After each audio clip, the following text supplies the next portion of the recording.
माझं नाव सुनीता राम सातपुते।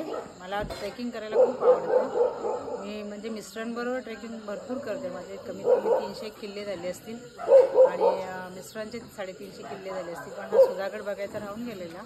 मी सुधागड पाहण्यासाठी आले सकाळी। थोडा उशीर झाला मला यायला। ॲक्च्युली सकाळी लवकर निघालो होतो, परत थोडा टाईमपास केला आणि उशीर झाला। त्यामुळे पण ट्रेक छान पूर्ण झालेला आहे। मस्त एन्जॉय केली। नदीमधलं पाणी पण डोंगर छान दिसलं आणि काका छान मला सपोर्ट करत होते। त्यांनी खूप सांगितलं 1:30ला निघा 1:30ला निघा, पण आमची लोक काही कोणी ऐकायला तयार नाही। त्यांच्या हिशोबानेच शेवटी निघाली आणि उशीर झाला आणि शेवटी धबधब्यावरती जायला पण आम्हाला थोडा उशीर झाला, रात्र झाली। पण त्यांनी खूप पेशन्स ठेवले। त्यांना त्याबद्दल धन्यवाद त्या काकांना देते मी माझ्यातर्फे। आणि यांचं जेवण पण सुंदर आहे। आम्ही काय जे काही त्यांचा रेट असेल त्याप्रमाणे दिला आम्हाला त्यांनी, पण म्हणजे गरम आणि चांगलं जेवण आहे। 2 भाज्या, चटणी, पापड, वरण, हे सगळं सुंदर जेवण होतं गरम। आणि आम्ही दुपारचं जेवण आम्ही 7 वाजता जेवतोय।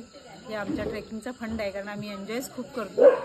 फोटो खूप काढायचे असतात, एन्जॉय सगळं बघायचं असतं, त्यामुळे उशीर होतो आम्हाला। आणि आमच्या सगळीकडे अशीच पद्धत आहे की उशीर होण्याची। त्यामुळे आमच्या ग्रुपला माहिती आहे की आम्हाला उशीर होणार आहे, त्यामुळे ह्यांनाही थोडा त्रास झाला असेल म्हणा, पण एन्जॉय केला आम्ही काकांनी पण। धन्यवाद।